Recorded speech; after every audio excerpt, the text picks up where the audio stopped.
Hey everyone, welcome back to my channel, Delicious Budgeting. My name is Anna. If you are new here, I just got back from a week-long work trip in Irvine, and it was the first time that I traveled alone by myself. And if you know me in real life, I'm actually a pretty paranoid person. I'm just always on the alert, just very aware of my surroundings. So I wanted to share with you all my experience and some tips if you're planning to travel alone, because I was honestly super scared because I wasn't gonna have my husband with me, I wasn't gonna have my family, no friends, I knew nobody out there. So I just wanted to pass along my experience, what I learned, and some tips. So if you're new to my channel, welcome. I focus on content such as beauty, lifestyle, and how to save money. So if you're interested, please hit the subscribe button down below. Also, let's give this video a thumbs up. Be sure to turn on notifications. I upload every Wednesday and Saturday. And let's just go ahead and dive right into it. And tip number one is you want to research the area that you're traveling to. So I've heard of the city of Irvine, but I never really explored beyond that. I didn't even know where it was located, what there is to do out there. So I simply hopped onto Google and typed in, is it safe to travel alone as a woman in Irvine? And as you can tell, the results all had low risk, which made me feel a lot more comfortable traveling alone. Even with that said though, I was still aware of my surroundings. I didn't want to get too comfortable because you never know, things could happen even if you're in a very safe area. But I absolutely love this website. I love how it categorizes the risk of each thing that could happen. Also, it had an area of things to do out there, safe neighborhoods. Alternatively, you do want to search areas to avoid to the area that you're traveling to, just so you can stay in the more safer areas, or maybe to avoid certain areas at nighttime. Tip number two is you want to book an inside hotel if your budget allows you to. Luckily, my job was able to pay for my hotel, and what I mean by an inside hotel is one where you physically have to go inside through the lobby, take an elevator, and it's inside, you know what I mean? Not a Motel 6 or Super 8, which I'm not judging. I literally stayed at a Super 8 a couple of months ago because that was the cheapest one in Los Angeles County, and I wasn't trying to pay $200 a night. But I just feel it's a little bit safer because, someone has to actually walk through the lobby, and I feel the employees can kind of tell if someone doesn't belong there, or if they're being a disturbance versus an outside hotel, you know what I mean? And a lot of hotels nowadays, you have to have a hotel key to even use the elevator. So I just feel there's an extra layer of safety. And again, if your budget allows you to, I stayed at a Super 8, I stayed at Motel 6s. We were fine. And also I just feel it's a lot more noisier with outside hotels. I never really get the best sleep. Anything with Marriott, I feel they're at a decent price. There's a lot of sister companies of Marriott, so they're usually reasonably priced. They have decent reviews. And if you can, just stay in a centralized area, so that way you're not too far from places. You're just very centrally located where there's lots of people. So those would just be my personal recommendations. Tip number three, after booking, you want to forward your itinerary to a trusted family member or a friend. In case something were to happen, I just forwarded the itinerary to my parents and to my husband. That way they have my flight number, the time I should arrive there, the rental car company I was going through, as well as the hotel and address I was staying at. I even took it a step further and I shared my room number with my husband, and that just made me feel a little bit better if something were to happen, instead of just saying oh, my wife is staying at this hotel, I haven't heard from her. He knows exactly which room number I was in to help expedite things. I know it's horrible thinking. I was just very informative of my whereabouts and where things were located, just for my own peace of mind, and then also for my parents and my husband. I just felt being over communicative just made me feel a lot more better and secure traveling alone. And along with that, tip number four, I actually shared my location just so they knew my whereabouts. I know that's doing the most, and what I'm saying is just my personal preference. If this is too much sharing for you, I totally understand. I would say at the very bare minimum is just share the hotel that you're staying at, and then maybe your flight number, just so they kind of have an idea, or they can type in the flight number, make sure it arrived okay, and if something were to happen, they know what hotel you're staying at. But yeah, I just shared my location. I just felt a lot better in case it's why is Anna all the way over here? I thought she was staying here. It was just for that extra peace of mind. And tip number five is to tell that trusted family member or friend just kind of your itinerary for the day. I know this is just kind of taking an extra step further, but I would let my husband know oh, I'm going to this coffee shop right now, and then I'm gonna go to work 8:30 to 5, and then afterwards, once I got into the hotel, I would let him know hey, I'm gonna go to the gym for an hour. Even when I went to the hotel pool, I actually went with a friend I met from class. She was actually staying at the same hotel, floor level as me. So I let them know, oh, I met this girl from class. We're gonna go to the hotel pool, and afterwards we're gonna go to this restaurant for dinner, and then we're gonna go to the beach. Just instead of being like, oh, I'm hanging out with this friend from class and just like leaving it at that. I felt a lot more comfortable knowing this is like a company trip. So everyone at training class, we all worked for the same company. We're just kind of spread out throughout California. So I definitely felt like more willing to like hang outside of work versus like meeting someone at the hotel bar and being like, oh, you're staying here too. Like I wouldn't like give out that information, but we just noticed like, oh, hey, like we're both coming back from work in the hotel. We noticed we're on the same hotel floor. We're like, oh, let's check out the pool together. So it definitely made it a lot more easier to like make friends or like hang out outside of work. So I felt like that was a benefit to me. But if you're like purely traveling alone, just be a little bit more cautious with the information that you share. And tip number 6, you want to make sure you have everything you need before you leave your hotel room, because you don't want to appear to be like fumbling or distracted, like looking for things or like ordering your ride if you don't have like a car rental. So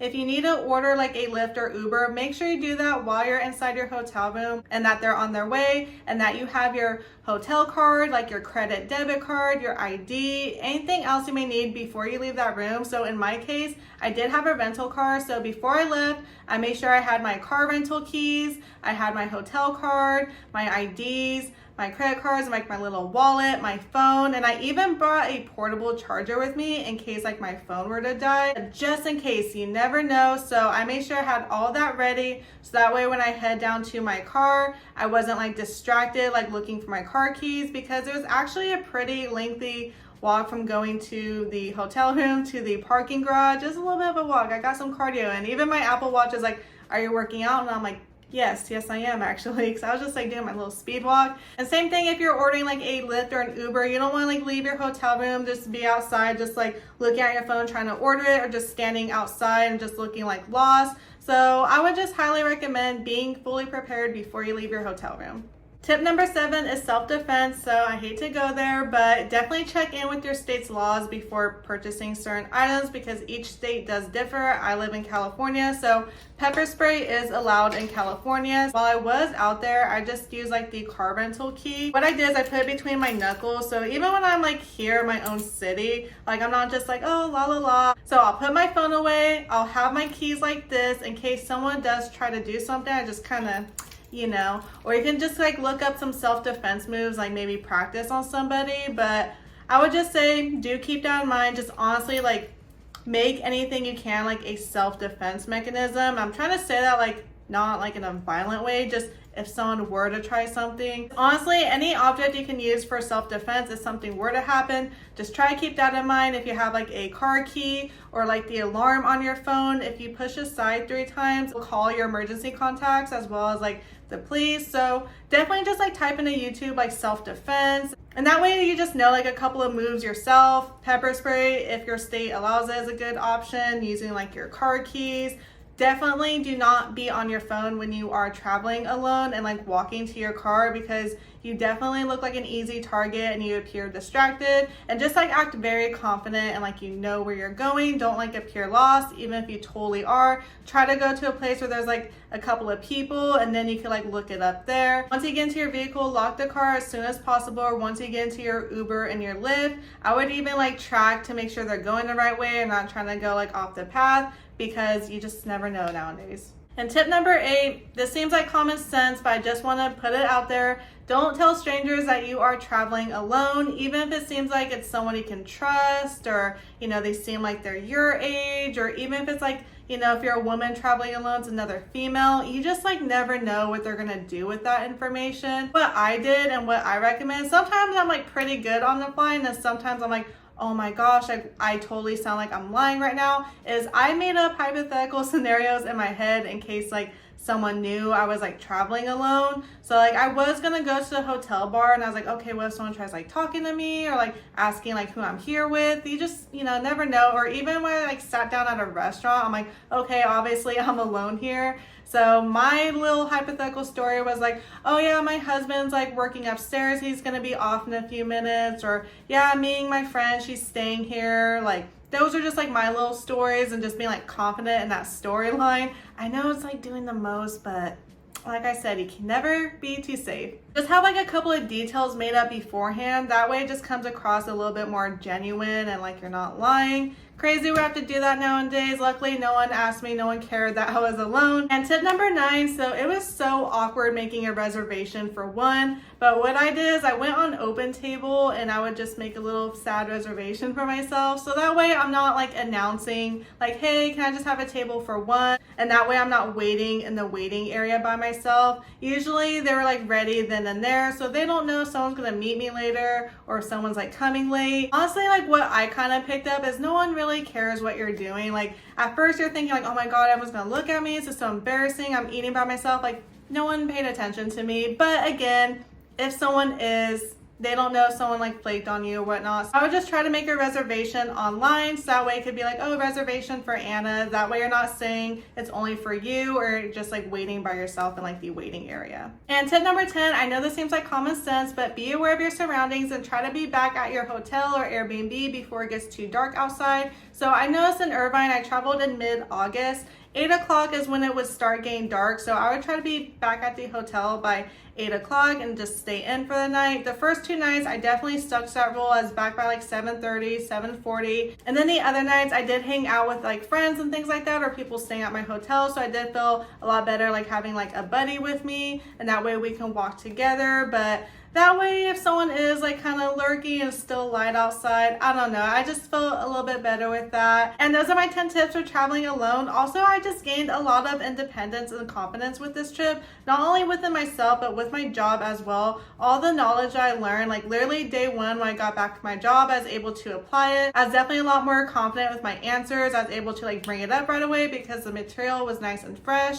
And then also when my husband and I do travel, we'll have like split responsibilities. So I'll be in charge of like making the reservations, like booking like any like activities that we want to do, like creating an itinerary, like okay, this is like 2 minutes away from this, and just making sure everything like flows nicely in like a neighborhood, and also like being in charge of like packing like our toiletries and things like that. And he'll be responsible for checking us in for the flight, like loading our boarding passes, just kind of like navigate like the airport stuff. So not that I didn't know how to do that, but now I'm like, okay, Ernie's not gonna check in for us, like I have to check in, or hey, this flight is delayed, I need to know how to switch flights. Like this time around from our city's airport, I had to fly on a completely different terminal, a different airline that I'm not used to flying. Also is a little bit different because it's through like my company's expense. I had to bring like additional like documents and like IDs like to show like that my company paid for it. So that was definitely different within itself as well, but I definitely asked all the questions I could beforehand so that I was well prepared. And not gonna lie, at first I went through the TSA like pre-check line. He's like, oh, you have to go over there. I was like, oh darn it. And then when I went through TSA, he's like, oh, you need to take your laptop out and put it separately. And I was like, oh man. So at first I was just like, oh, okay, this isn't starting out so well. But then after that, it was completely fine. But you know, going through TSA was always stressful because I had to put my laptop back, the bins are coming in, I had to put my shoes on, grab my carry-on and my personal. So it was just kind of like a lot at once. And I'm still trying to be like aware of my surroundings, and I'm like trying to carry everything, like put my shoes back on and all that good stuff. But after that, it was like pretty smooth sailing. And then also like with the car rental situation, I was like waiting in the wrong line and then trying to find out where to go, because when I tried going outside, there's like a lot of taxis like, oh, do you need a ride, do you need a ride? And I couldn't ask them for help because then they know I was lost. So then I had to like ask someone that like worked at like, oh, it's like the car rental place, because that one you actually walk to the car rental place, you don't take a shuttle, which is like pretty cool. So just navigating that by myself and just figuring it out without having someone to rely on, I was like, you know what, I am capable of doing this. And on the way back, my flight actually got delayed, so I was like literally like running trying to change flights to the one that was gonna leave like in an hour and a half. And then my original flight, I was able to, by the way, but my original flight got completely canceled to the next day, so I got super lucky there. So just like all these like little hiccups, like that was fully on me. I didn't have anyone else to like help me with that, or even like finding the location of new places. Like usually if one of us is driving, like we're trying to look. And I know these are like all like super small things, but to me it just made me feel good that I was like capable of like handling the hiccup, just dealing with that. And then also just like being aware of my surroundings, like keeping myself safe and protected. That just felt like really good as well. And out of everything, well actually number one, I was like most scared like someone's gonna know like I'm alone in my hotel room and break in. So I would recommend getting like these little locks from Amazon. Like the girl I met from class, like she was like worse than me, but in the best way possible. I was like, dang, I need to be on her level, because like her boyfriend got her like the little locks like from Amazon, like they can put in a hotel room. I'll try to have it linked down below, like insert a picture here. But I was like, dang, like they got all the safety features. I was like, I need to do that. And I was even like putting the chair against the hotel door, because I'm like, we ain't messing around with that. I don't even know why I'm like this. It's not like I have a history of like someone like breaking into like a hotel room or anything like that. You just like never know. And even if like someone's like walking towards my direction, I would just like go further and like wait until they go into their hotel room before I went to mine. Aside from the possibility of someone breaking into my hotel room, the second thing that I was like most concerned about was eating alone, because I like eating with people. So I was like, okay, are people gonna think like I'm a loner, I have no friends? Honestly, like nobody cares like what you're doing. Just still be on alert though. But when I went out to eat at P.F. Chang, she did me a solid. Put me in a booth first of all. I was like, thank you, but it's just me. And there was like a pillar in front. So I just had my AirPods in. I was talking to my mom. And then I had my hair like this so people didn't think I was like talking to myself. So she did me a solid there. And the second night, I just like truly enjoyed the time with myself. Like I put my phone away. I just relaxed. I had a whole chips and salsa to myself. I didn't eat it all because that'd be way too much. But just kind of like a nice like different experience, and just kind of like taking in like the scenery, like enjoying my food and everything like that. So definitely a different experience. Would I do it again if I had to? But it's not like my most preferred thing to do. Luckily the other nights I was able to eat with people, and also it's just like really cool to meet new people and hang out in new groups, because I met people from that training class. I met people that I trained virtually. I actually met them like face to face. I was able like to actually hang out with them, because back home I'm not like going to like pools or like the beach at night, or like going out to eat with like a different friend, and also like my friend from high school. So it's definitely like a different experience to what I'm used to back home. But it was definitely nice like getting out, like getting ready for work. I kind of felt like we're like in our little like apartments, like when we all come back from work, like we're all in the same parking garage, we're coming home at the same time, and like we're on the same floor, like same hotel. Just like cool, like we're just like a couple of rooms away, and like we can like do these things together. Like we kind of like have the same schedule. Traveling to Irvine is definitely an experience I'll never forget. I just really loved what came from it, like the confidence I gained professionally and personally. Also, there was kind of like a lot going back home, so just getting like a break from that. Definitely a trip I will never forget. Like whenever I think of it, it just like makes me happy, just makes me feel good. Like, hey, I was able to do that by myself. Felt like super safe out there. So definitely a great experience. So let me know in the comment box down below if you have, or if you ever would travel by yourself. I would definitely love to know. And if you haven't already, please hit the subscribe button down below. Also, give this video a thumbs up. Be sure to turn on notifications. I upload every Wednesday, Saturday, and I'll see you all in my upcoming videos. Bye everyone.